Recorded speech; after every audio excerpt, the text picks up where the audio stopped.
بسم اللہ الرحمن الرحیم۔ السلام علیکم۔ شہر کا ماحول ایک سا تھا کہ ایک آدمی نے ایک باغ کے جھاڑ جھنکار سے کھجوریں چنی۔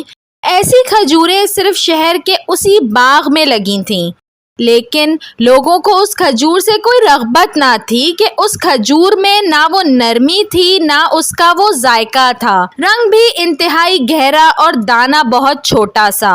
وہ غریب آدمی جس کی ناک موٹی، آنکھیں چھوٹی، رنگت سیاہ، چلتا تو ٹانگیں اٹک اٹک جاتی، بولتا تو زبان میں لکنت، نسلی غلام رہا تھا، کھجوریں جھولی میں ڈالیں، شہر میں فروخت کرنے کی کوشش کر رہا تھا۔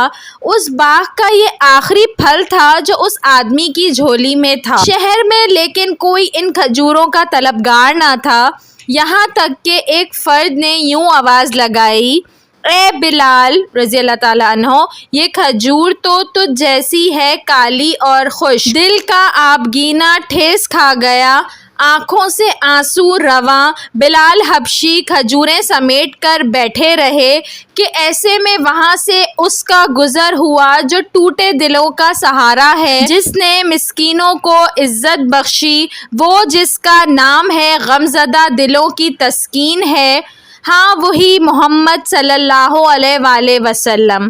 آپ صلی اللہ علیہ وآلہ وسلم نے بلال رضی اللہ تعالیٰ عنہ سے سب ماجرا پوچھا، پھر آپ یوں گویا ہوئے، لوگوں یہ کھجور اجوا ہے، یہ دل کے مرض کے لیے شفا ہے، یہ فالج کے لیے شفا ہے، یہ 70 امراض کے لیے شفا ہے، اور لوگوں یہ کھجوروں کی سردار ہے۔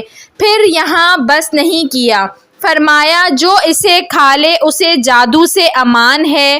منظر ہی بدل گیا۔ وہ بلال رضی اللہ تعالیٰ عنہ جس کے پاس چند لمحے پہلے تک جھاڑ جھنکار تھا، اب رسول خدا صلی اللہ علیہ وآلہ وسلم نے اسے غنی کر دیا۔ پھر راوی لکھتے ہیں کہ لوگ بلال کی منتیں کرتے اور بلال کسی مچلے ہوئے بچے کی مانند آگے آگے بھاگتے۔